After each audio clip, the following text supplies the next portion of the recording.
ndagira ngo dufate Bibiliya zacu. Let's hold our Bible. Ndavuga iminota iteganijwe y'ijambo. I will use the time. Turaja kugira umwanya uhagije wo gusenga iminota 30. We'll have enough time to pray. Kubera ko 21 jours ni y'amasengesho tugomba kubisengamo. Since 21 days is for prayer, so we have to do accordingly. Niba uba wiriwe mu kazi udafite umwanya wo kuba wasenga, if you spent a day at work without having a time to pray, kuko naho ubuhaye korera Imana, because even there you'll be serving God. Ariko nanone tugeze muri uyu mwanya ni byiza ko tugira iminota mike yo gusenga. Also when we are here we should have time to pray. Turaja gusengera mu ijambo tugiye kuganira. We will pray through the word we are going to read. Turi busome mu rwandiko Paulo yandikiye abikorinto rwa kabiri. We'll read in the book Paul wrote to Corinthians chapter 2. Igice ni ca 4 umurongo ni wa 18. 2 Corinthians chapter 4 verse 18. Urwandiko rwa kabiri Paulo yandikiye abikorinto. Second book Paul wrote to Corinthians. Igice ca 4 umurongo ni wa 18. Chapter 4 verse 18. Ndagira ngo mube mwahabonye dusome twese twahabonye. We should read when we are all together on the same page. Ijambo ry'Imana riravuga ngo natwe titureba kubiboneka ahubwo tureba kubitaboneka, kuko ibiboneka ari iby'igihe gito naho ibitaboneka bikaba iby'iteka ryose. Soma mu Cyongereza numve. 2 Corinthians chapter 4 verse 18. While we do not look at the things which are seen, but at the things which are not seen. For the things which are seen are temporary, but the things which are not seen are eternal. Harimo amagambo abiri akomeye. There are two words which are very powerful. Ijambo rivuga ngo twebwe cyangwa se natwe ntitureba kubiboneka. This word that says, as we also don't look at the seen things. Ibi bishatse kwerekana ko hari umwihariko w'abantu bamwe bafite. It means there is a particularity that some people do have. Natwe ntitureba kubiboneka, While we do not look at the things which are seen, ahubwo tureba kubitaboneka. but at the things which are not seen. Kuko ibiboneka ari iby'igihe gito, For the things which are seen are temporary, naho ibitaboneka bikaba iby'iteka ryose. but the things which are not seen are eternal.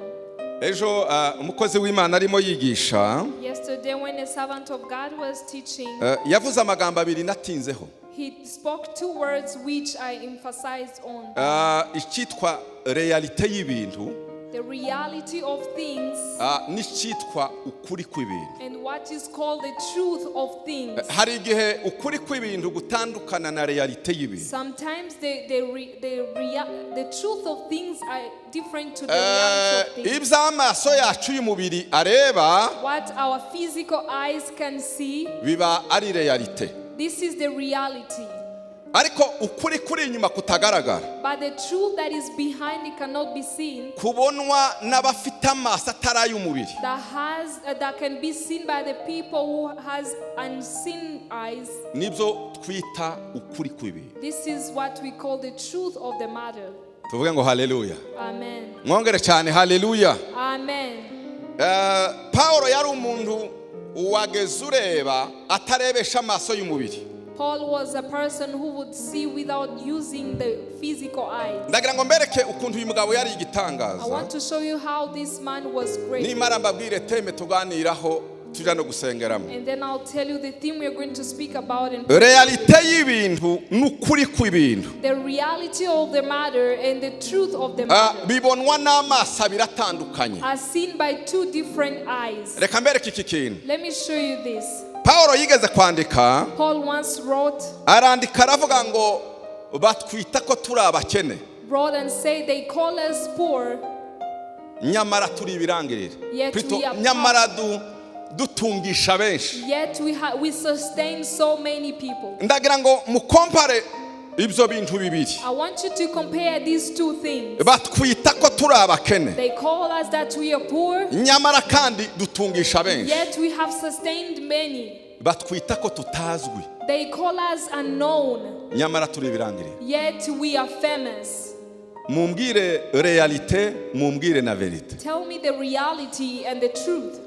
Nukuvuga ngo nubwo uri muri conditions zigoranye, It means even if you are in a condition which is ugasa naho hard, utazwi, and it looks like you're not known, iyo ni realite y'ibintu kuko ni ibintu bigaragara abantu. this is the reality of things because they can Nyamara be seen with the eyes. ibyihishe muri wowe, But the things which are hidden uko inside uteye of you, n'uwuriwe nk'umwana w'Imana, your nature and how you are a child of God, abibwira ko bazwi ntimuri no kuri level imwe. the people who think they are known, you are not even on the same Wewe level. uri kirangirire niko kuri ariko kutagaragara n'amaso The y'abantu, truth of the kurebwa matter n'amaso ari is ibitaboneka. that you are famous, but it cannot be seen by the physical eyes, but the unseen eyes. Tukitwa abanyantege nke, And we are called weak, nyamara kandi turi abanyembaraga. yet we are powerful.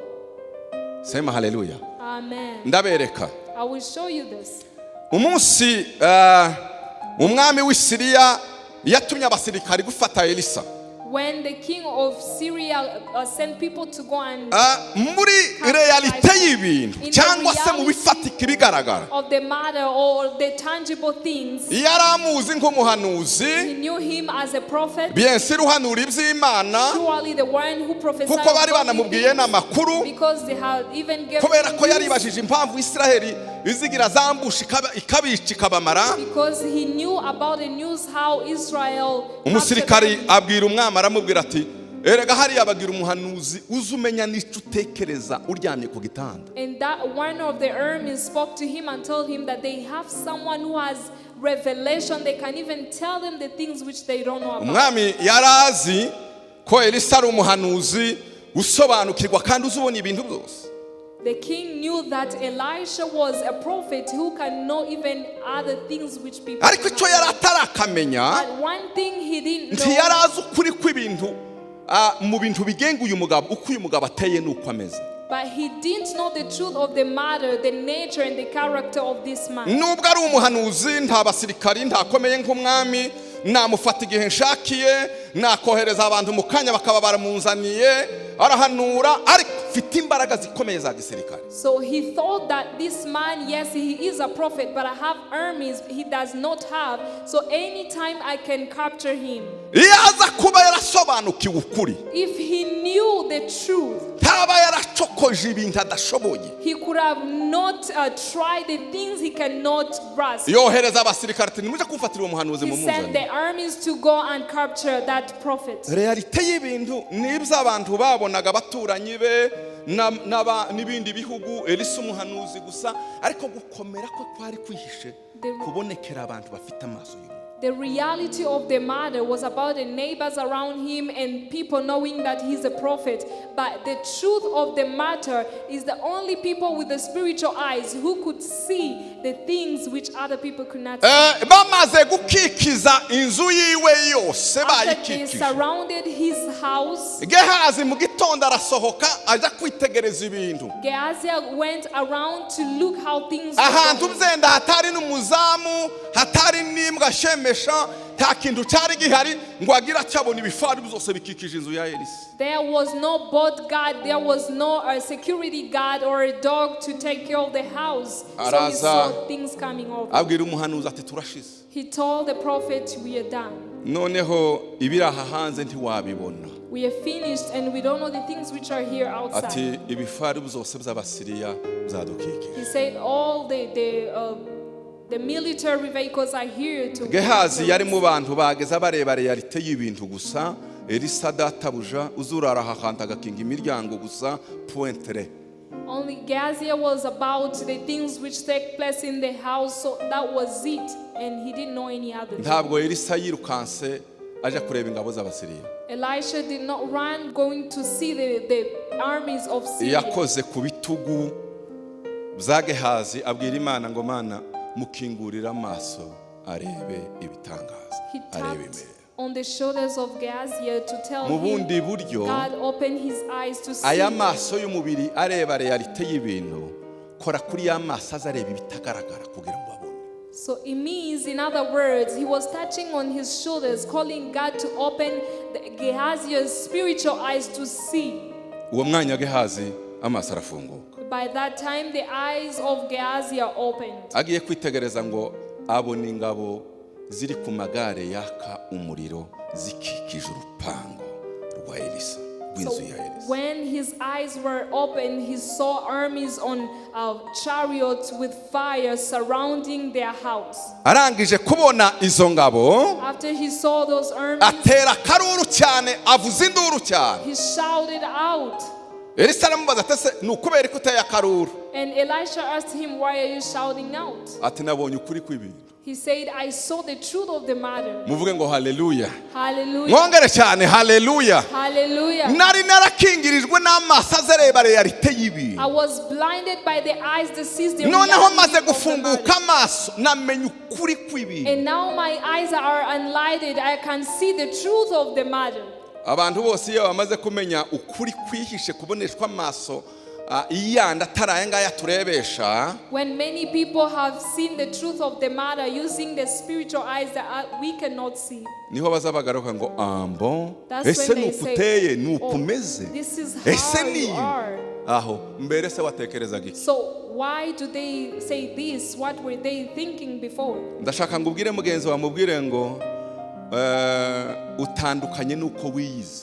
Tell your neighbor that you are different from how Mubwire cyane mubwire ngo utandukanye n'uburyo wiyizi wowe. you are different to how Imana ivana amaso yawe kureba realite urebe ukuri kw'ibintu May uriwe muri God Kristo. unveil your eyes so that you can see the truth of the matter. Sema haleluya. Hallelujah. Sema haleluya. Hallelujah.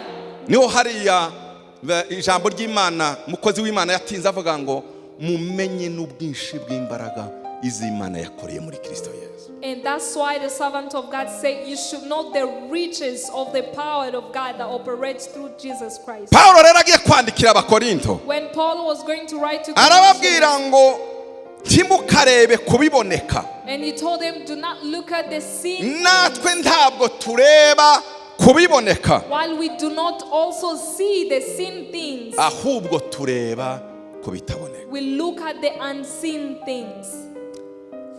Ndagira ngo tuganire mu kanya gato ku ijambo rivuga ngo kubona ibitaboneka niryo banga ry'intsinzi. I want us to talk about this word that says looking at unseen things is where the Biriya byose Paulo yasenze mu Efeso arimo avuga agira ate reka mbabwire ntiwabisingira utagira amaso abibona.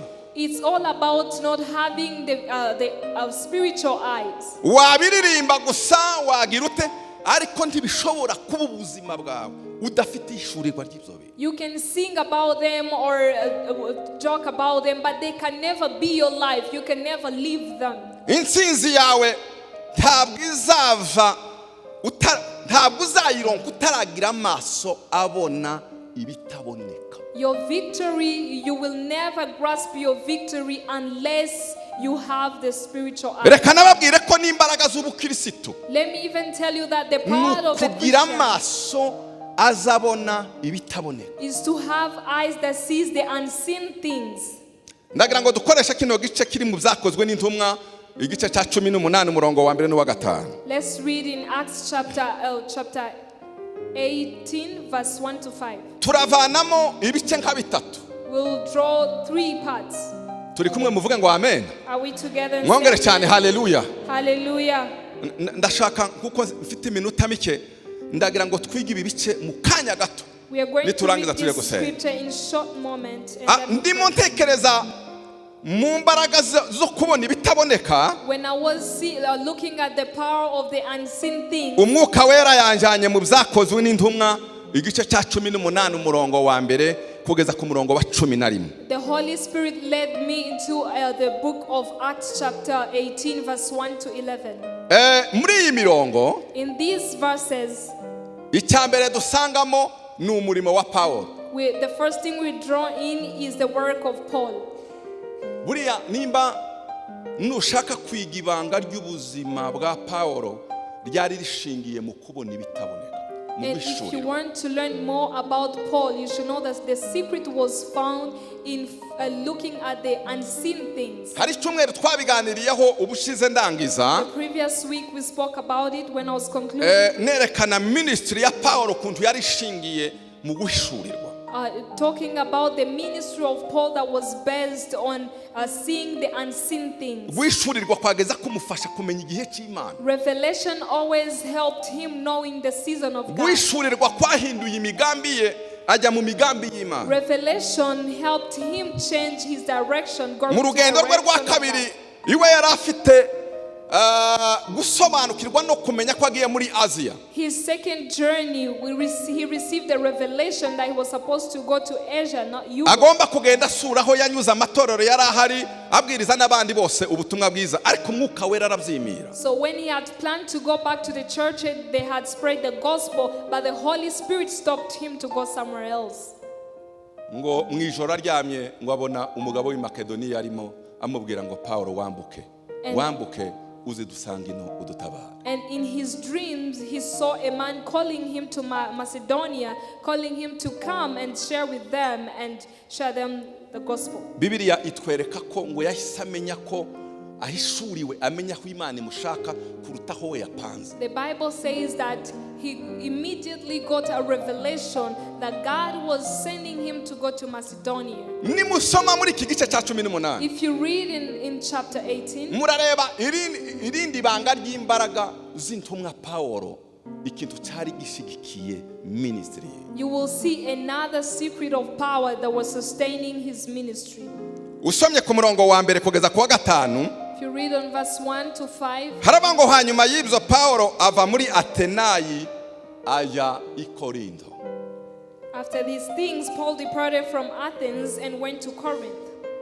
Asangayo umuyuda witwaga Aquila wavukiye i Ponto wari uvanye muri Italiya vuba n'umugore we Priskila kuko Kilaudiyo yari yarategetse abayuda bose kuva i Roma nuko ajya kubasura.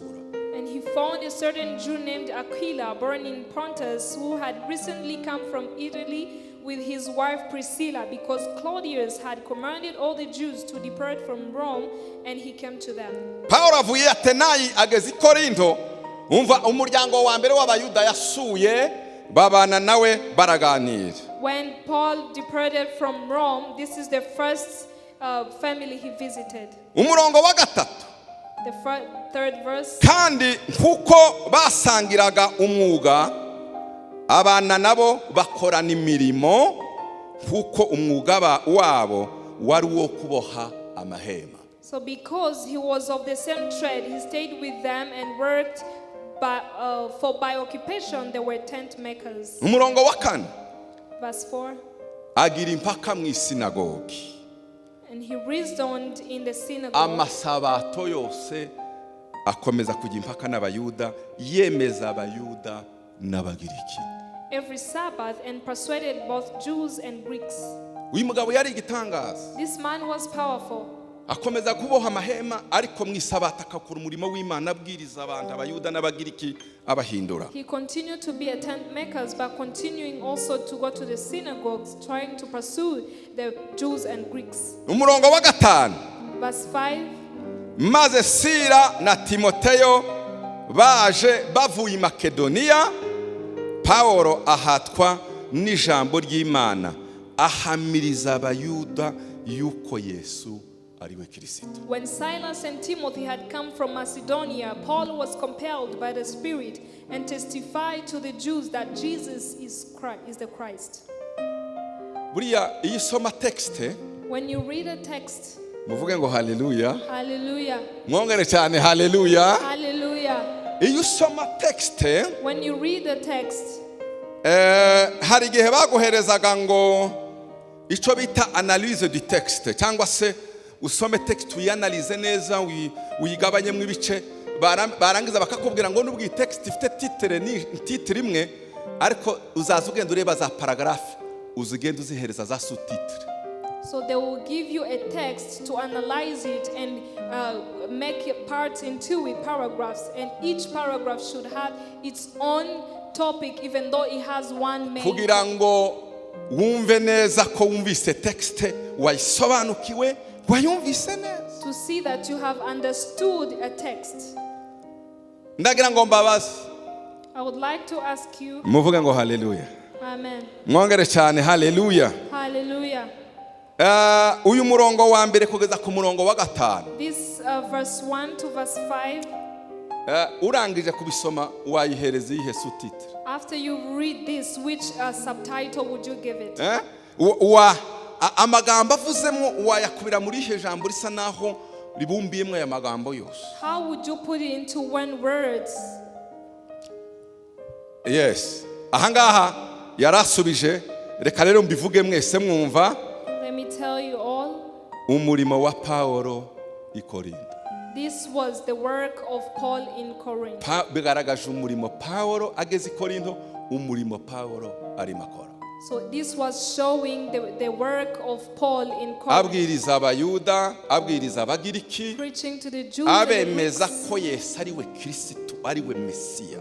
Telling them that Jesus is the Messiah, he is the Christ. Ibo bamwitaga mwene Yosefu na Mariya. We call him a son of Joseph and Mary. Ariko amaze guhindukira arababwira ngo uriya Yesu twabanze, uriya narenganije itorero, niwe abayuda bari bategereje, niwe Kristo kandi Mesiya. But after he turned, he said, the one we crucified, the one we judged is Jesus Christ, and he is the one. Rukara yandika rero iki gitabo cy'ibyakozwe n'intumwa. When Luke was writing the book of Acts, iki gice cya 18 umurongo wa mbere kugeza ku wa 5, from chapter 18 from verse 1 to 5, arimo yerekana umurimo muri iki gice wa Paulo arimo akora I Korinto, yemeza abayuda, yemeza n'abagiriki. He was showing the work of Paul in Corinth, where he was telling the Jews about Jesus Christ and the Christ. Noneho wasoma umurongo wa 6 n'umurongo wa 8. So from verse 6 to verse 8, ijambo ry'Imana riravuga gutya ngo, the word of God says this. Amaze kwigisha abayuda n'abagiriki yuko Yesu ari we Kristo, umurongo wa 6. Verse 6. Nabo bamugisha impaka, ntibamugisha impaka gusa, ndetse batuka Yesu. But when they opposed him and they blasphemed him. Batangira kumugisha impaka. They started to oppose him. Luka rero ahinduye ikaramu. So Luke changed his pen. Atangiye kwandika nyuma yaho Paulo arimo abwiriza Yesu ko ari Kristo, agaragaje reaction y'abantu bamukurikiraga n'abamutegera. Now he was writing after Paul showed to the Greeks and Jews about Jesus Christ. Nabo bamugisha impaka batuka Yesu. They also opposed him and started to be blasphemed. Tuvuge ngo hallelujah. Amen. Mwongere cyane hallelujah. Amen. Bamaze gutuka Yesu, After they blasphemed, akunkumura imyenda, he shook his garments arababwira ati amaraso yanyu ababeho, and said to them, your blood be upon your own head. njyewe ntandiho, I am clean. uhereye none ngiye ku banyamahanga. From now on I will go to the Gentiles. Arababwira ati nubundi muri ubwoko bwananiranye, You are a big-headed ntimuzamushoboka. nation. You will not Ndangije Yesu yaravuze ngo nimugera mu nzu runaka mukabwiriza ubutumwa bwiza bakanga kubumva, muzakunkumura umukungugu wo ku birenge, muvuge ngo amaraso yanyu azababe ku mutwe. And when you go to preach the gospel and people refuse to accept, always shake your garment and go away and muvuge ngo Imana idufashe. upon their own heads. Mwongere cyane Imana idufashe. May God help us. Iyo uhaye ubwiriza umuntu, When you're preaching to someone, ukamubwiriza kabiri gatatu kane preach to them akananirana, once, twice, 3 times and they fail you. Imana ikakohereza ahantu And God sends you somewhere. wavuga ntibakumve, And when you speak, they fail to understand you. kunkumura imyenda ati amaraso shake azaza. your garments. Umurongo wa karindwi. Verse 7. Ndababaza iyo nkuko yararangije kunkumura imyenda ko murumva icemeza ari ikihe What do you yabivuyemo. think was a decision after he shook his Yasezeye kera yavuye i Korinto He has yageze already yabivuyemo left. pe He's gone. kubera ko ntacyo ntakoze. There is nothing I didn't do, so now I have to go. Valize kera yazihambiriye byarangiye. I've already made my own mind. I have to go. Impamvu The reason, Realité ahayabona the reality he's seeing, iby'amaso y'umubiri ahayabona what the physical eyes are seeing, nuko umurimo utoroshe kandi ntabwo bahaye bakira ubutumwa bwiza aha hantu ntabwo ari ubutaka bwo kubibamo. this ministry was not being accepted, and this was not a soil to sow in Umurongo wa karindwi the seeds. The verse 7, ahera ko avayo yinjirayo umuntu witwaga Titiyo Yusito wubahaga Imana, inzu ye yari ihereranye n'isinagogi. and he departed from there and entered the house of a certain man named Justus, one who worshipped God. Umurongo wa munani ariko Kirisipo umutware w'isinagogi yizerana umwami Yesu n'abo mu rugo rwe bose, n'abakorinto benshi bumvise Pawulo nabo barizera barabatizwa. Then Crispus, the ruler of the synagogue, believed on the Lord with all his household, and many of the Corinthians hearing believed and were baptized. Ariko ibyo Pawulo yari yabonye n'impaka z'abayuda byari byarangiye gufata icemezo cy'uko umurimo ahagarikiye aho ngaho. According to what Paul had seen, he had decided to stop from there because of the reality he had seen that these people are not hearing and believing. Sous-titre yaha waha The subtitle you can give these verses. iya mbere nuko byerekanye umurimo wa Pawulo i Korinto. The first subtitle is the work of Paul in Corinth, Ariko la suite ibikurikira but what is following birerekana ibicantege bizanwa n'iki bizanwa n'ibigaragara. it shows the discouragements that are brought by the sin things, the Hari reality. igihe uzuba muri context ukaba ahantu amaso yawe ibza kwereka nta kindi ni ugutsindwa gusa ni decouragement You ni can be ugusezera ni somewhere, ukubivamo. and what your eyes are showing you right now are the things that are going to discourage you to give up and stop. Ni ukwiyaranja ni ugutekinika ni ukureba izindi nzira. Naje Imana yampaye ubwenge ngomba kureba icyo nkora. God has gave me wisdom, so that I have to find a way to deal with this. Watangiye guhangana n'ibigaragara ibicantege bizanwa n'amaso azareba ibigaragara You gusa. have started to fight against the things which are seen, the reality of the matter. Sema haleluya. Hallelujah. Turi kumwe? Are we together? Ninda muntu wanyuze muri ubwo buzima. Who's the man who went through this kind of life? Situation runaka Any situation amaso areba ibigaragara where the physical eyes, this is the sin things, ukumva kabisa you byarangiye. feel like it's over. Ukumva rwose warekura You feel wabivamo like you want to let go, you want to stop it. wabirekera Imana You ibisikira want to byanje Mana leave it in wirebere the wiyo hands kipeni of ya God. fe. It has gone beyond your capacity.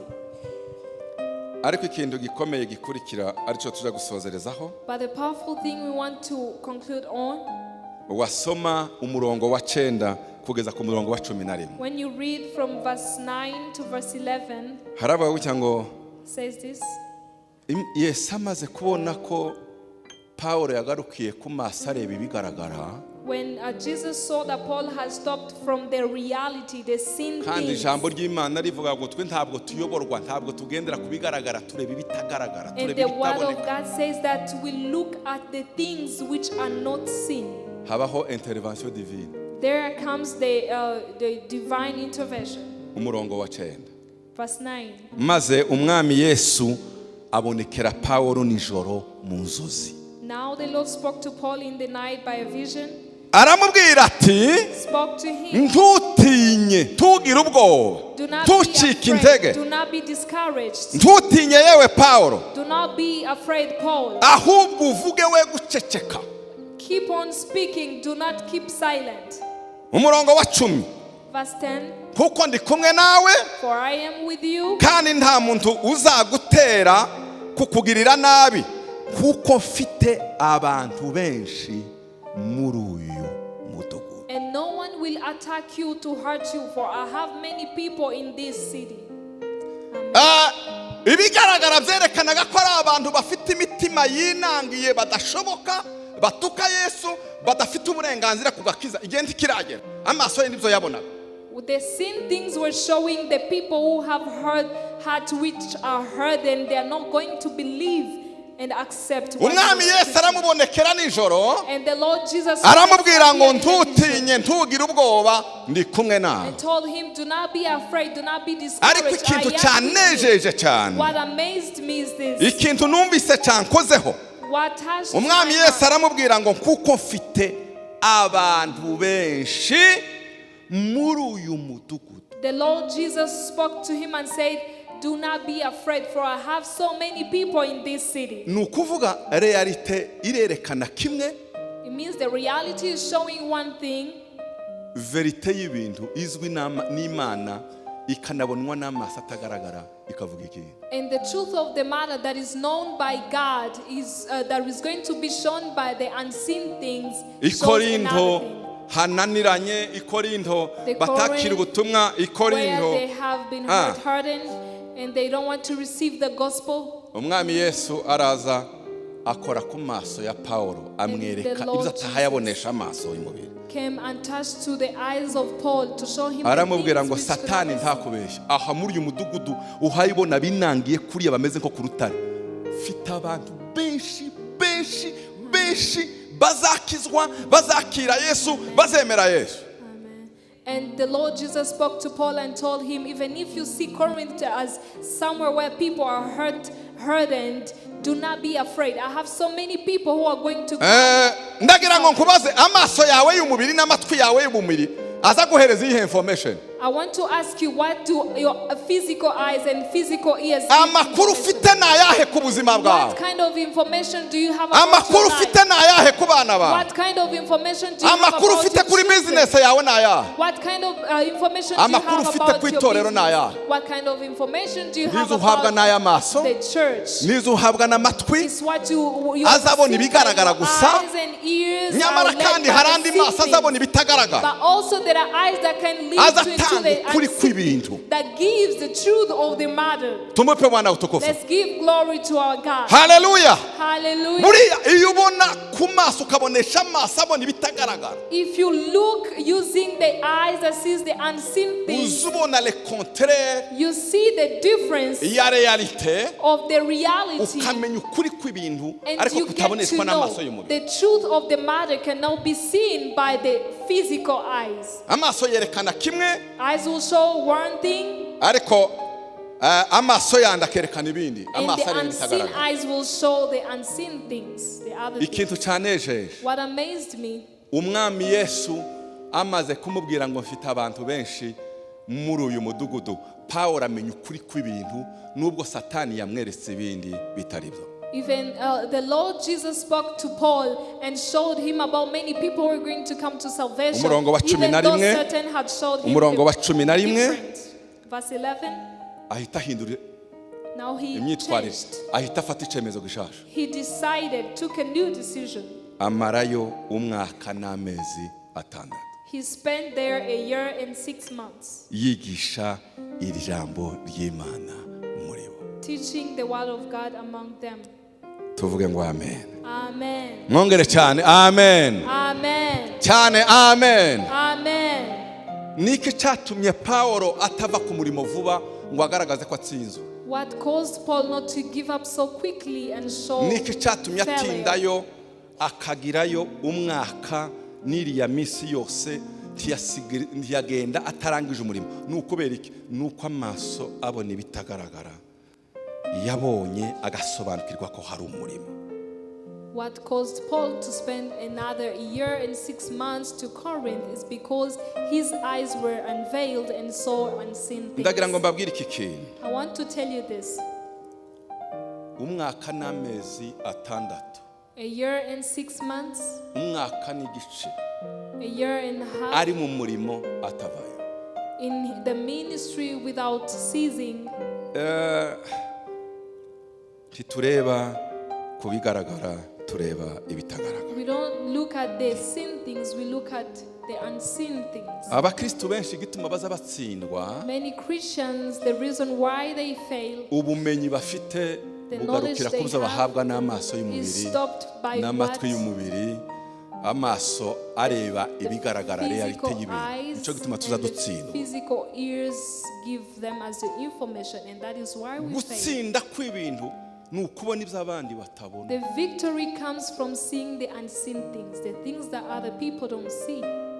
Abantu bose uzabona banesheje, Many people who conquered, si ukubera ko realite idasharira, it's not because the reality is not si ukubera bitter. ko realite itaremereye, It's not that the reality is si not ukubera ko heavy. realite idaca intege. It's not that the reality does not discourage. Banesheje realite bakayinesheje ukuri kw'ibintu. They conquer reality with the truth.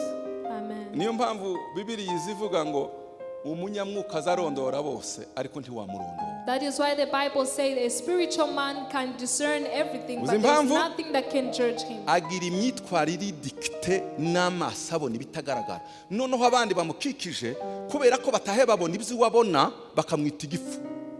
Because this man is led by the spiritual eyes, which other people cannot see, and these people who are led by the same things think he is foolish. Uyu ni umwaka w'intsinzi, This is a year of kandi victory. tunesha kubera ko Imana ikingura amaso yacu tukabona ibyo tutari dusanzwe tubona, tukamenya ukuri kw'ibintu apana realite y'ibintu. And this year we are going to have victory because we have changed our way. We see with the spiritual eyes and seen things, and we are not led by the reality, rather by the truth of the Bible. Hari abantu turi kumwe bavuga ngo amen. Are we together and say amen? Hari aba turi kumwe tuvuga ngo haleluya. Am I with someone and say amen? Reka nkubwire intsinzi yawe mu buzima bwawe. Let me tell you your victory upon your life. Nubona realite y'ibintu yashaririye If cyane, you see that the reality has become more bitter, uzabwire Imana ikwereke ikigutekerezaho, Tell God ikubwire ukuri kw'ibintu ku to buzima bwawe. reveal to you about the truth of your life. Nigeze kwibaza, reka nsoze, One day I thought, as I'll be concluding, nibaza impamvu Imana iza yereka umuntu I asked my God about why ikamwereka uko azaba n'uko azakomera n'ibyiza bimuriho, ariko ntimwereke urugendo azanyuramo.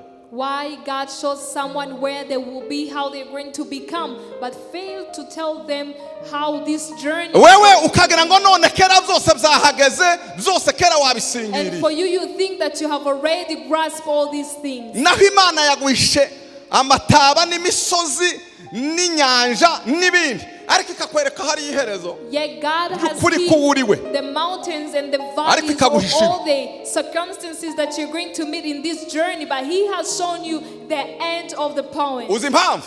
Why? Ni ukugira ngo Imana yo ntihayita kuri bya bindi unyuramo uko bimeze, ariko gusa guhaye indwara yo kuzaneshesha biryo unyuramo bya realite ubinyeshesha ukuruzi.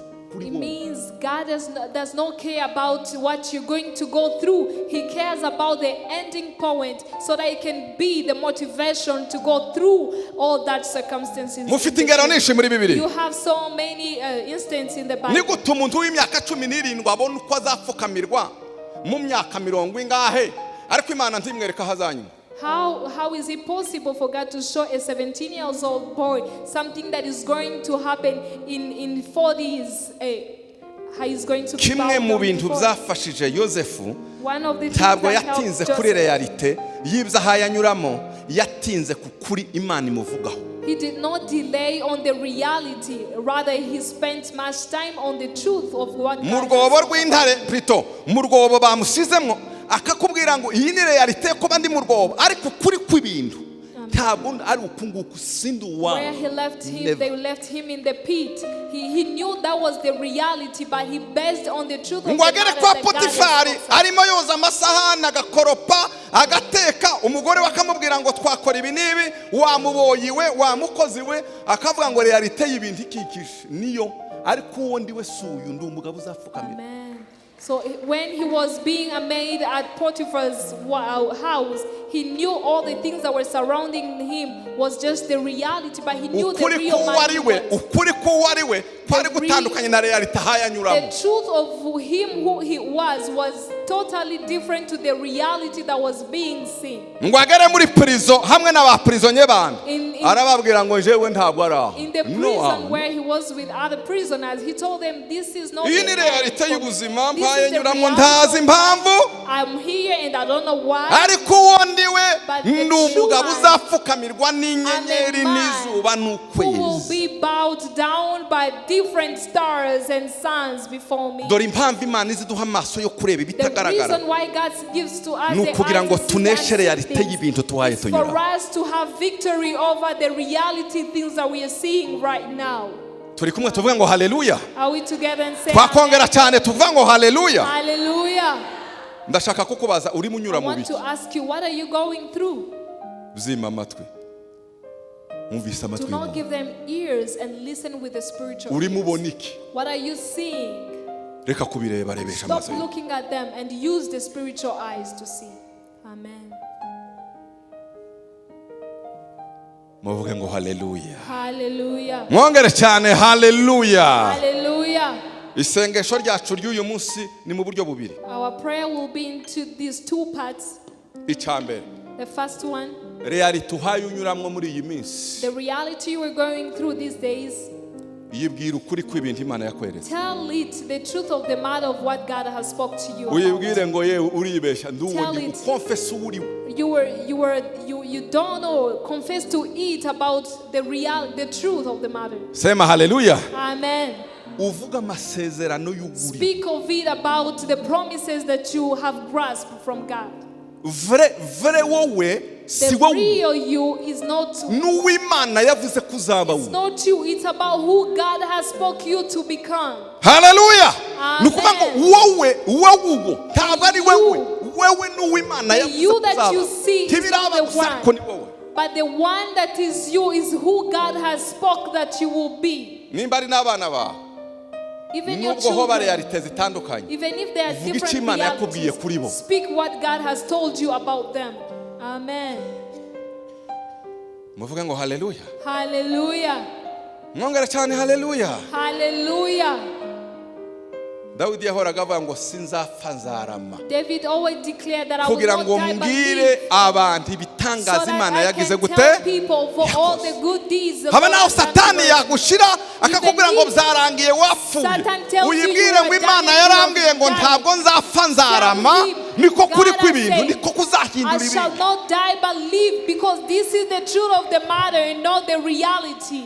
niyo mpamvu ijambo Amen. ry'Imana riza rivuga ngo umuntu azasarura icyo ururimi rwe ruzana. That's why the Bible ruzana iki? says that you will harvest what your uvuga tongue ukuri says. kw'ibintu kw'Imana Do ikubona you n'uko speak ikuzi. the truth of the matter as God says? iyo ni isengesho rya mbere. This is the first prayer. irya kabiri The second, hari abacishakisha bari mu rujijo there are people who are still confused. batazi ibyo Imana ibavuga. They don't know what God is speaking about them. ubwira Imana ngo Tell God, umpishurire ibyo mvugaho muri Reveal to kontekste me ndimo. the things you're speaking about me in the context that I'm living ihumura in. amaso yawe nkuko yamuhumuye amaso ya Gehazi. May he open your eyes as he opened the eyes. hano hari abantu babiri, hari abameze nka Elisa There are bazi people ingabo who zo are mu like ijuru zibakikije Elisha who already know about themselves. muri situation yo kugotwa n'ingabo z'Abasiriya iwa confess icyazi In ingabo the ziri ku magare yaka situation umuriro like fanya when the kazi. Syrian army surrounded him, he knew, ariko he se declared what Gehazi he knew. aravuga ibyo atazi. But as Gehazi speak what he akeneye doesn't guhumuka know. akareba icyo Imana He ihaye just ivuga. want to be unblinded so that he can see what God says. uzi uwo uri we Do you know who you are? kandi niba utabizi Imana And irabiguhishurira. if you don't know, God will reveal it to you. icyo nicyo uzaneshesha This is what inzoha. you will use as a weapon to conquer over the reality. uvuge Amen. ngo amen. Amen. mwongere cyane amen. Amen. ndangirize kuri iri jambo. Let me conclude with this iyo word. bivuze ngo bayitakiye bari mu byago ngo nayo ikohereza ijambo rikabakura muri rwa rwobo. meaning yayo ni iki? ni ukuvuga ngo wayitatse uboroga kuko uri muri reality uhawe urebesha. Imana iyo yohereje ijambo izi guhishurira verite. It means the Bible says they cried out to God when they were in troubles, and God sent a word and took them out of the pit. It means when God sends a word, you receive it and it comes and changes your abantu life. bavije iyo experience ni bande bambwire kuko Who are the ijambo people who ry'Imana have tuba experienced twigisha it? ibintu biri teorike tugomba kwigisha ubuzima. The word of God should be. bumvaga bari mu rwobo realite y'ibintu ishaririye Imana ikohereza ijambo igatanga revelation. And God Iryo gives jambo a ni revelation. revelation. This word is a revelation. Maze ukumva ko ibintu byose ngo And you feel like everything has opened up. ngibyo ibintu bibiri tugiye gusenga. These are the two things we are going to pray through. Niba uri mu rujijo utahaye umenya ikibwira Imana yohereza ijambo rya revelation. If you're confused and you don't know the truth of the matter, ask God to send a revelation. Niba urifite confess iryo If jambo. you have it, Atura iryo jambo. confess it. Ibintu byose Declare birahinduka. the word. Ibintu byose birahinduka. And everything will change. Niba ufukama nimba If ugendagenda you're tugiye going to gusenga kneel, if Imana. you're going to walk around, Mana we are data going wa to twese pray. uri mu ijoro. Hallelujah. Mu izina rya Yesu Kristo umwami n'umukiza turagushimiye mwana. So much. Turagushimiye turagushimiye. Because it's Haleluya haleluya. Uduhe guhishurirwa mana.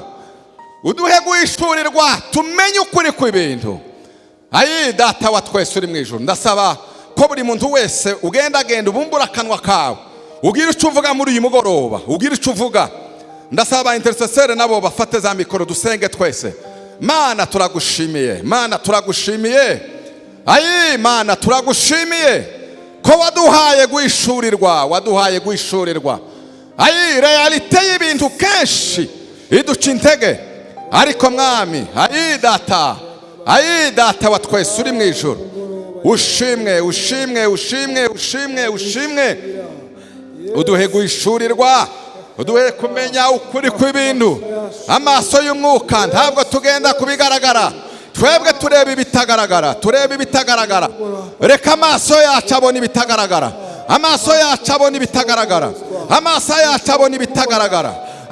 yacu humura amaso y'umwuka. Ayi mwami.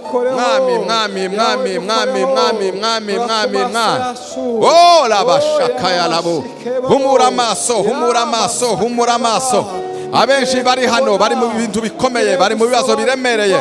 Ariko nta kindi cyadutabara. Yesu. Ayi data wa twese uri mu ijuru. Ayi hishura amaso yacu y'umwuka nabone. Ntitugarukire ku by'umubiri, amaso y'umubiri abona. Ntitugarukire ku matwi y'umubiri ibyo yumva. Turasaba. Baba. La bashekere. Duheza amasabona. Yesu. Abanyembaraga banesha, abazabanesha. N'abafite ayo maso, n'ababona, n'abafite amaso y'umwuka abona. Mwami. Ibyo watubwiye niko kuri kw'ibintu. Reka twature ihishurirwa waduhaye. Reka twature ihishurirwa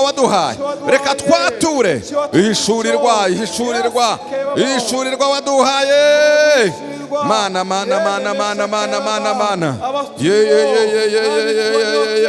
Ihishurirwa. Ribonwa n'amaso y'umwuka. Ihishurirwa. Hari icyo watuvuzeho niko kuri kw'ibintu. Satani adashaka kutwereka ikinyoma. Ariko amaso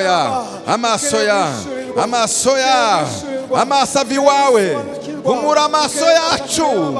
Ayila bashakaya yere ya baba. Confessa ukuri kw'ibintu. Iby'Imana yakuvuzeho niko kuri. Aturi uko kuri kunesha ikinyoma cha Satani. Ukuri kunesha ikinyoma cha Satani. Mana turagushimiye. Abadafite amaso abona. Hishura. Kingura amaso yawe. Ayila bashekaya. Itorero ryawe. Abagabo, abamama, abapapa, abahungu n'abakobwa. Yesu kingura amaso yacu. Tubone. Ondarabo shekaya laba. Aye Mana we. Uturinde kuba impumyi z'umwuka. Uturinde kuba impumyi mu mwuka. Kandi dufite amaso y'umubiri areba. Ayi laba shekaya. Mana ukingura amaso yacu abone. kingura amaso yacu abone, kingura amaso yacu abone, abone ibitagaragara, abone ibitagaragara. Yesu, uyu ni umwaka wo kubona ibyo tutigeze kubona. Uyu ni umwaka wo guhishurirwa ibyo tutigeze duhishurirwa. Uyu ni umwaka wo kumva ibyo tutigeze kumva. Uyu ni umwaka wo gusingira ibyo tutigeze gusingira. Aye data we, ye ababa shenderebu, hayayayayaya. Heza urubyiruko rwacu kubona, heza urubyiruko rwacu kumva, heza abapapa bacu kubona, hereza abapapa bacu kumva. Amatwi y'umwuka, amatwi y'umwuka, amaso y'umwuka, tubone ibitangaza. Umwanditsi Dawidi arandika ngo humura amaso yanje mbona ibitangaza biri mu ijambo ryawe, mbona ibitangaza by'imirimo yawe Mana. Ayi data, mbona ibitangaza, mbona ibitangaza, mbona ibitangaza, mbona ibitangaza by'imirimo yawe. Kingura amaso yacu, kingura amaso yacu, kingura amaso yacu, tubona ibitangaza, ibitangaza biri mu murimo wawe, tubona ibitangaza biri mu murimo wawe. Ibanga ry'intsinzi naho riri, ibanga ry'intsinzi ni uguhishurirwa, ibanga ry'intsinzi ni ukubona ibyo abandi batabona, ibanga ry'intsinzi ni ukubona ibitaboneka, ni ukubona ibitagaragara. Ibanga ry'intsinzi ni ukubona, ni ugusobanukirwa ibitangaza n'imirimo ikomeye iri mu ijambo ryawe. Uyu mugoroba uduheze guhishurirwa kudasanzwe, uduheze guhishurirwa kudasanzwe, uduhereze guhishurirwa kudasanzwe. Yesu, Yesu, Yesu, Yesu, Yesu, uduhe guhishurirwa, guhishurirwa, kubona ibitaboneka, kubona ibitagaragara, kubona ibitagaragara, kubona ibitaboneka. Mweme ye ababa shenderebo ayakaya wo ababa shea ye alabashakaya. Mana we, duhereze amaso, duhereze kubona, duhereze kubona, duhereze kubona, duhereze kubona. Ikibazo cy'abakristo, ikibazo gihari ntabwo ari uburemere bw'ibyo tubona, ahubwo ni ukutagira amaso abona. Ayi data we, ikibazo ni ukugarukira kubigaragara n'amaso y'umubiri. Ikibazo ni ukumva ibyumvwa n'amaso n'amatwi y'umubiri. Ariko Mana, intsinzi ni ukubona, ni ukubona, ni ukubona ibitaboneshwa amaso y'umubiri, ni ukumva ibitumviswa amaso y'umubiri. Ayi data we, turagukene, turagukene, turagukene, turagukene. Ye alabasha, ye ayo yabasheke. Mwami, mwami, mwami, mwami, mwami, duhereze tubone, duhereze tubone, duhereze tubone. Amasabona, amasabona, amasabona, amasabona, amasabona, amasabona. Amatwi yumva akabona ibitagaragara, akumva ibitumva n'amatwi y'umubiri. Ayira bashea dembere yarakoya bondere yarabusheke. Mana we, turagushime. Ayi Mana, turagushime. Mana, turagushime. Mana yo mu ijuru, turagushime. Mwami, turagushime. Mwami, turagushime. Ayi Mana, turagushime. Mana yo mu ijuru, turagushime. Mana yo mu ijuru, turagushime. Dutuje twese, dutuje twese. Ndagira ngo utekereze ku kibazo nyacyo ufite. Ikibazo nyacyo ntabwo ari biri unyuramo. Ikibazo nyacyo nuko amaso yawe agarukira mu kubona biri urimo, ariko ntubone ibiri inyuma ya biriya. Ikibazo dufite nuko tugira kubonesha gusa amaso y'umubiri no kumvisa amatwi y'umubiri. Dukeneye kugira amaso y'umwuka, kuko abatsinze bose suko batanyuze muri za realite nkizi turimo tunyuramo, ariko icyatumye batsinda bakanesha nuko bagize amaso abona ibitagaragara. Ibitagaragara nibyo by'iteka ryose, ibigaragara n'iby'igihe gito. Ndagira ngo mwuka guhishurire uburyo ugomba kurwana urugamba. Hindura uburyo urwana urugamba, hindura. uyu ni umwanya wo guhishurirwa uburyo urwana urugamba. Niki kigiye kukunesha? Niki gituma ushaka kubivamo? Niki gituma ushaka kurekura? Nuko amaso yawe y'umwuka gifunze, n'amatwi yawe y'umwuka atahaye yumva. Icifuzo ugomba gusengera nyaco, saba Imana ikwereke icyo Imana ivuga ku buzima bwawe. Saba Imana ikwereke icyo ivuga ku rugamba urimo. Saba Imana ikwereke icyerekezo ifitiye umuryango wawe n'abana bawe. Saba Imana ikwereke, nurangiza kubibona niko kuri kw'ibintu uzanesha realite.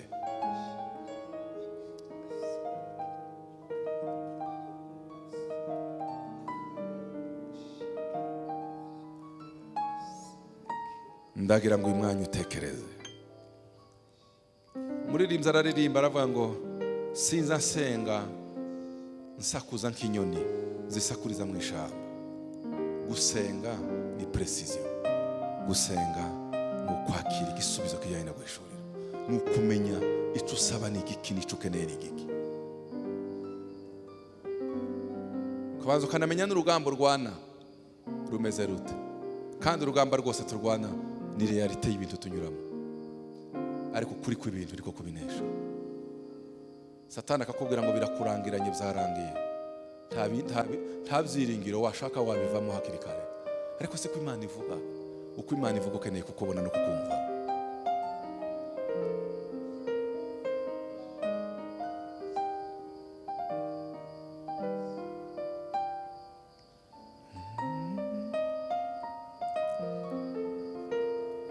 Tuzamurire abahagaze cyangwa bicaye, tuzamurire Imana yacu amaboko.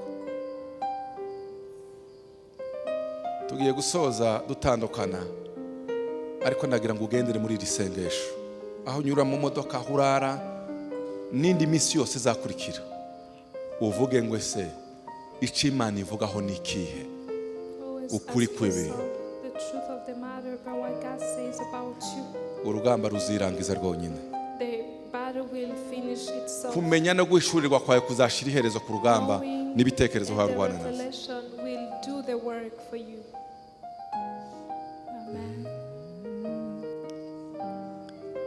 Kurarwana ni ikinyoma cy'ibintu. Ukeneye ukuri kubinyomoza.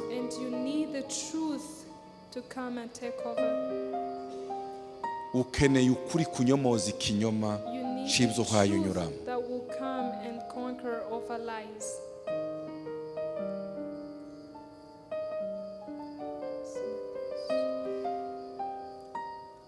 Ukeneye ukuri kunyomoza ikinyoma unyuramo.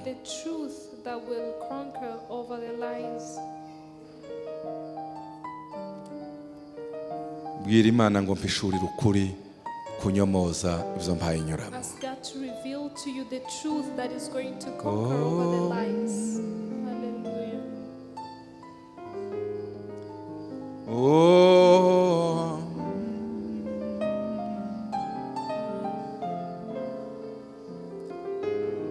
Ubwira Imana ngo Mana nkeneye ukuri kunyomoza ibyo mpaye inyuramo. Ikinyoma cy'ibyo amaso yanje y'umubiri ahayabona.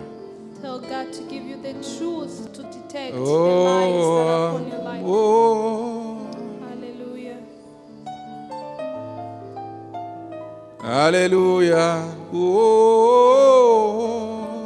To God.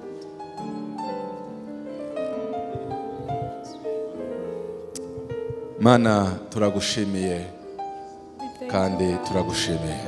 We thank you, God. Abagabo bose baraha, abadame bose, abahungu n'abakobwa baraha. Women, young men and young women, Dukeneye guhishurirwa ukuri kw'ibintu. we need to receive the revelation. Dukeneye of the kubona truth. ibitagaragara, We need to see the unthinkable ibinyomoza ikinyoma cy'ibigaragara, that come to take kugira ngo over the imitima life, yacu ihumurike, so that our hearts will kuko be ibitaboneka niko kuri kandi nibyo bizahoraho. because the unseen things are true and Ibigaragara bizarangira n'iby'akanya the gatoya. seen will temporarily. Reka uhishurire abana bawe May ukuri you give kw'ibintu. a revelation Uhishurire itorero ryawe ukuri of the truth kw'ibintu. about your people. Uhishurire abana bawe baraha. Reveal to your children. Uduhishurire Mana May you ukuri reveal kw'ibintu, to us the truth of the matter, kugira ngo binyomoze so that ikinyoma it will cy'ibyo tuhaye tunyuramo. the lives that we are going Intsinzi yawe izaduherekeza buri gihe cyose, amaso y'umwuka azabona n'amatwi yacu y'umwuka azumva. of the spirit and spiritual ears. Urakoze kuri Imana izihindura ibintu. Thank you for being God who changes. Urakoze kuri Imana izihishura. Thank you for being God Urakoze who kuri Imana celebrates. izayerekana. We thank you for being God who Urakoze ku mirimo appears. ikomeye ukoze.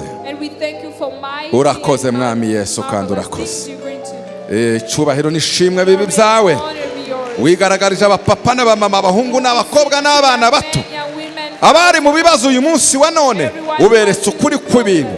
Amaso y'umwuka arebye reality, arebye ukuri kw'ibintu bitagaragara. and the eyes, spiritual eyes, Icyubahiro are n'ishimwe better than bibi the byawe. same things. Tukongeye amashi menshi n'impundu nyinshi kukugira neza, none n'iteka ryose ku bwa Yesu mwami wacu. Amen. Amen. Amen.